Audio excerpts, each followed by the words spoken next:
जब भी किसी देश में मुस्लिम आबादी ज्यादा हो जाती है या भारत में भी किसी भी प्रांत में अगर मुस्लिम आबादी ज्यादा होने लगती है या हो जाती है या भारत के दर्जनों जिलों में जब मुस्लिम आबादी लगातार बढ़ती जा रही है तो वहां पर किस कदर अत्याचार होता है, आज कुछ उसी पर बात करेंगे। आज भारत से सटे हुए हमारे पड़ोसी बांग्लादेश की बात करेंगे। वही बांग्लादेश जिसके निर्माण में, जिसके अस्तित्व में, जिसके पैदाइश में केवल भारत का ही योगदान है। अगर भारत की सेनाएं नहीं होती, भारत के नेतृत्व नहीं होता तो फिर बांग्लादेश भी आज दुनिया के मानचित्र पर नहीं होता और वहां पर पश्चिमी पाकिस्तान के लोग अत्याचार करते, उर्दू को वहां पर थोपते और बंगाली संस्कृति का विनाश कर देते, जो आज बांग्लादेश में हो रहा है। दुख की बात यह कि वहां पर 1 करोड़ के करीब हिंदू ही बचे हैं। जिस बांग्लादेश में जब इसका गठन हुआ था या कह लीजिए जब आजादी मिली थी हमें, तो वहां पर एक अच्छी खासी संख्या हिंदुओं की होती थी, लेकिन आज 16-17 करोड़ वाले बांग्लादेश में 1 करोड़ या उससे कम या उससे मान लीजिए थोड़ा सा ज्यादा हिंदू बचे हैं और उन हिंदुओं को भी समाप्त करने की कोशिश और जुगत में लगी हुई हैं वहां की सियासी जमातें, वहां के कट्टरपंथी, चाहे जमात इस्लामी के लोग हों, चाहे वहां पर मोहम्मद यूनुस जो कि मौजूदा समय में अंतरिम सरकार का नेतृत्व कर रहा है। इसकी बिल्कुल सहमति है कि मुसलमान कट्टरपंथी जो हैं वो जाकर हिंदुओं को मारें,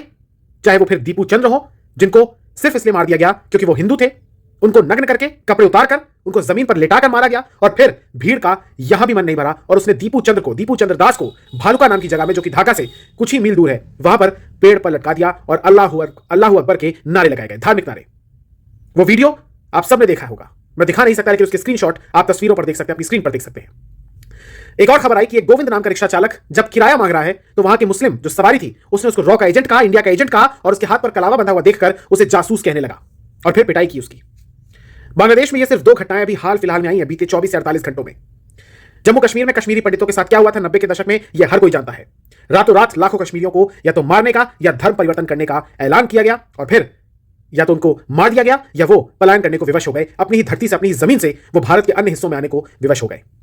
समझना होगा उन मानवाधिकार संगठनों के ठेकेदारों को, समझना होगा उन अल्ट्रा लिबरल्स को, समझना होगा उन ह्यूमन राइट एक्टिविस्ट को, मानवाधिकार के नाम पर जिस तरीके से अगर एक भी मुस्लिम का यहां पे कुछ हो जाता तो पूरी दुनिया, यूरोप हो, अमेरिका के लॉबीज हो, सब भारत को सेकुलरिज्म पर, पंथ निरपेक्षता पर ज्ञान देते। लेकिन आज बांग्लादेश में खुलेआम हिंदुओं को उनकी पहचान के कारण, उनकी धार्मिक पहचान के कारण टारगेट किया जा रहा है, निशाने पर रखा जा रहा है, लेकिन किसी के मुंह से चूने निकल रही है, ताला लग गया सबके चेहरों पर। समझना पड़ेगा और भारत को भी एक मजबूत स्टैंड लेना पड़ेगा क्योंकि दुनिया भर में हिंदू, सिख, जैन, इनका घर तो नेचुरल सिर्फ भारत ही है। समझना होगा वहां जलने वाला, वहां मरने वाला भी हिंदू हमारा ही भाई है।